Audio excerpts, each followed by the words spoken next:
booties for black girl nerds.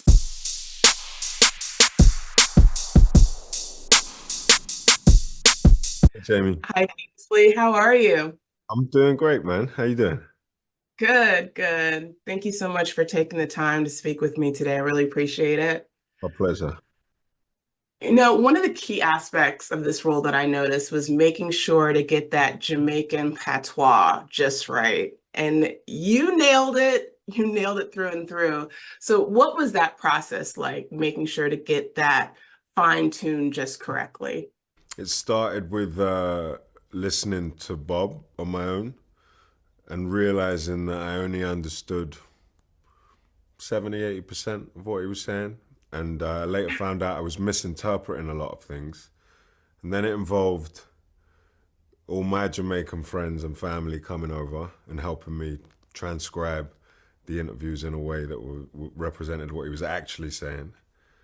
And then I started to learn them, and then Paramount put a team in place, and we started building it slowly. And by the time we got to set, we had a language team of about 8 or 9 people, and we worked from Frederick Cassidy's Jamaican dictionary, and he creates there's a language. My script was written in a different language, so I could get all of the pronunciation and stuff. And we had Auntie Faye in Jamaica. We had a whole team, and it was something that the family and I and Paramount and everyone spoke about from the very beginning. That authenticity and how Bob spoke, and stand absolutely true to that. No whitewashing, no bringing it down a level for the audience. How Bob spoke, how he articulated things needed to be reflected in this film. Was something we were all agreed on before we even started anything. So it involved a lot of people, a lot of help, and it was, it was a journey. Again, you guys did such a fantastic job, and I really, I also at times didn't understand what was going on. I'm like, I need closed captioning for these moments, but it was so good, and I appreciate that because I've been reading up a lot about when you took on this role, and you didn't want any whitewashing involved, and you did such intense research for this, and you were so involved, getting the patois right, really becoming indoctrinated in the culture. I mean, knowing so much now about Bob's history and having the privilege of taking on this role, has this changed you playing this role? hmm And I think every role, that you hope that you grow and you learn, and you know, each job you hope is going to be some sort of experience. Uh, it's only the experience that matters. Some jobs are more fun than others, some are more intense than others, some are more tricky than others. And with this one, the joy of it really was to get to spend that much time thinking and listening and reflecting on Bob's life from his childhood all the way through.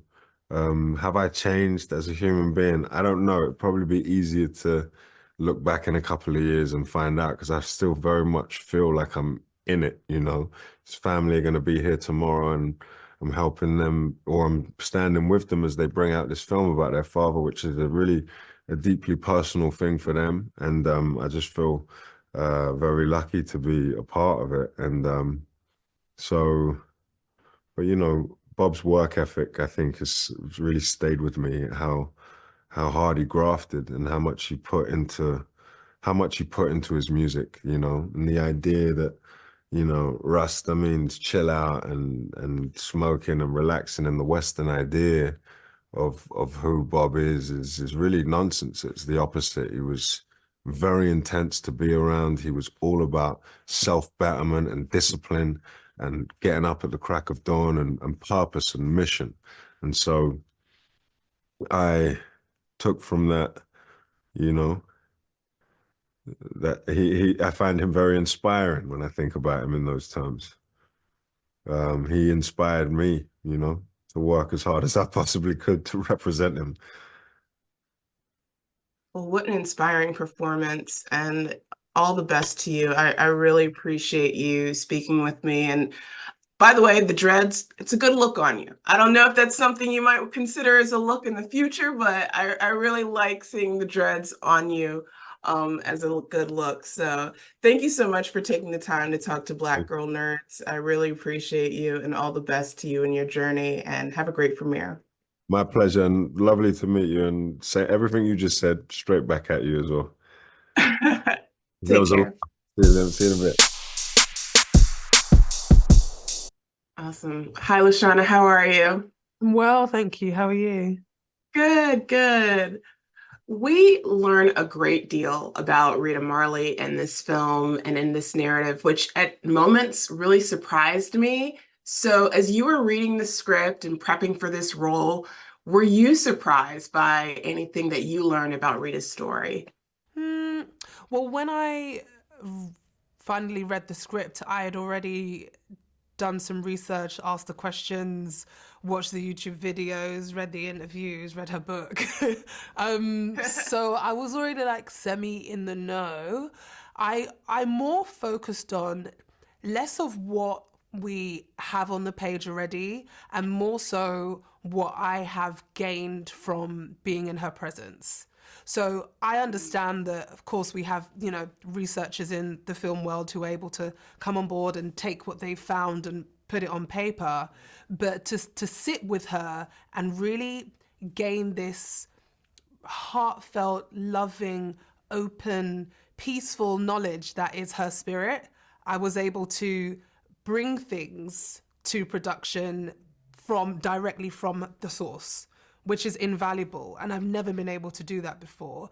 And I'm so grateful that she opened her doors to me twice and let her sit with me, let me sit with her and really allow her the chance to give her energy to the production, because that's for me the only way that it was going to go. That I sit with her, she tells me the things, whatever the things shall be, and that we learn from that and give her what she deserves in her own way.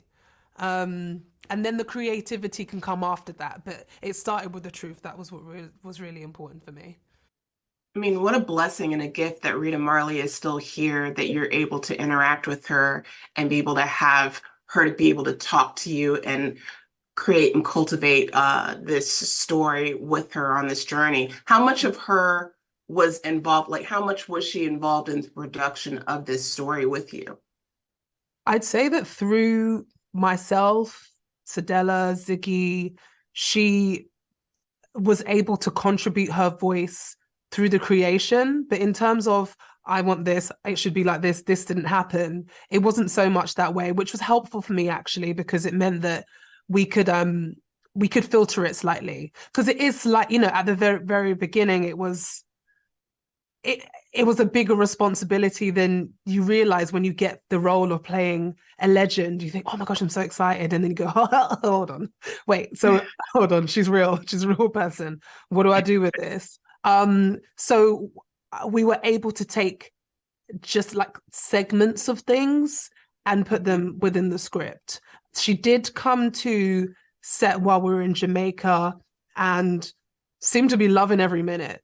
So I think that we did the job there with having such trust and such faith in her children, who were such a guiding light for us throughout the production. And without them, I don't know if me and Kingsley would have been able to get what we did. They were imperative.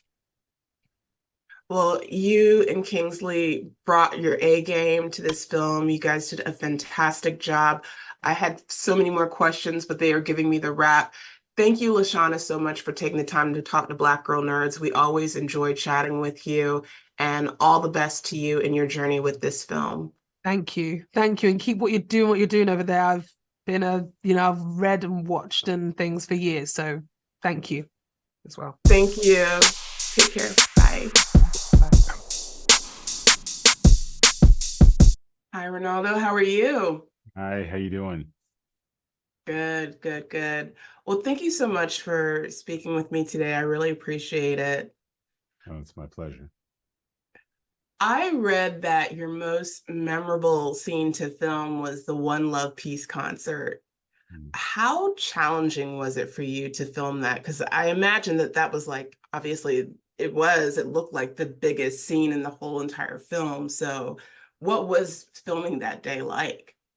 Yeah, well, there were a couple things to do that day, so it was quite hectic. I'm sure we were shooting the backstage moment and the build up to the concert, which is important because it's emotional and it's spiritual. You know, we were shooting in the actual place where the concert took place, so we were really on sacred ground. That's what it felt like. And you know, I think we were guided so much by Bob in this movie and in the making of the film. There was this kind of omnipresence on set, and then obviously having the family support was tremendous. But look, I think, yeah, every day is challenging on set, whether you're doing an insert or you're or you're shooting a 300-person crowd scene. And they're all the same. They're taken with the same level of intensity, the same level of thought. There's no throwaways. There's no giveaways. You light it the same. You take the same care because it's important. It's Bob Marley. You got to get it right, and any one false note kind of takes you out of the movie. So we tried our best to not dig a hole for ourselves. We tried to hop over those holes. I love the way you handled Bob's story with care and with grace. And the film is very subtle when it comes to various indiscretions in Marley's life. What led you to take on that path and framing his story that way? Yeah, I mean, I guess the movie is about Bob's musical genius and legacy. That's the core, and his message, what he was trying to get out there. Everything else, um, it feeds into that, but that was the core message of the movie. Was trying to focus on that, focus on Bob as a musical genius, which he was. The gift that he gave us of his music. How did he make music? And yeah, there were parts of his life that you can't go into. You only have a 2-hour film, so if you can't do it, it always feels one dimensional. So those things usually fall to the wayside if you can't make use of those storylines. And so this felt like the richest period of time in his life that we could concentrate on and leave audiences with something of meaning and depth. In 1976, they almost killed him and Rita, and that's a pretty important moment. And for most people, they've run for the hills, and Bob doubles down and creates Exodus. You know, arguably the greatest album of the 20th century. So, yeah, I mean, it's just like that. Just felt like such a rich period of time to focus our film on. Look, Bob is a human being. Nobody's perfect. But yeah, I think as Ziggy has said, his purpose was perfect. And I agree with that. I agree that, he had a perfect purpose in life. And that's what we wanted to share, was his music, his message, and focus the film on that. And yeah, hopefully after the movie, people will discover more about Bob's life. I'm still discovering, there's so much more to learn, so much more to want to know about him, but hopefully you leave very satisfied and wanting to just listen to Bob all day after that. That would be the goal. Oh yeah, I mean, I went on a Bob listening, binge after watching your film, and the music is such a huge supporting character in this film. Did you choose to treat the music like its own narrative? Because I felt like it was kind of a story in and of itself. Yeah, I think, the timeline of the film really shaped what music we were going to choose in the film. It had to be accurate, had to be around the period of time that he was creating those songs. He obviously created Kaya during the same time he created Exodus. We don't go so much into that album, but it was important. So the musical choices were born out of the script. And so it was great because we can be very specific about those choices, what music we were going to portray. And then we can make specific shots and design the scenes around the music so that it never feels like an addendum to the story. It feels woven in as part of the narrative. And so it was a more organic way of making the music, feel like part of his life, as opposed to saying, hey, we need to have a song right now. Let's just put on Bob Marley, and I think if for us, it felt like a way more organic way to experience it. You felt like you were really on a journey, felt like you were in his psyche. You felt like for me, I wanted the film to feel like it was a deeper understanding of his lyrics. I had been a fan of Bob's music, but never really slowed it down enough for me to like, oh, that's what he was talking about.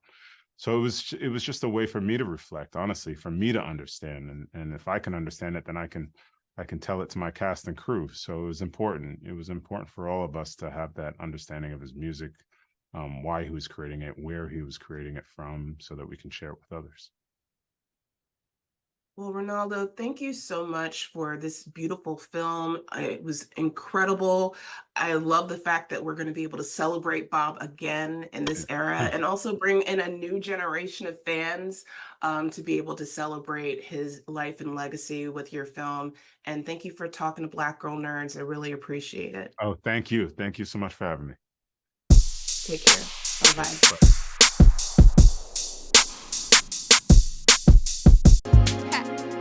Better shake your booties for Black Girl Nerds. Better shake your booties for Black Girl Nerds.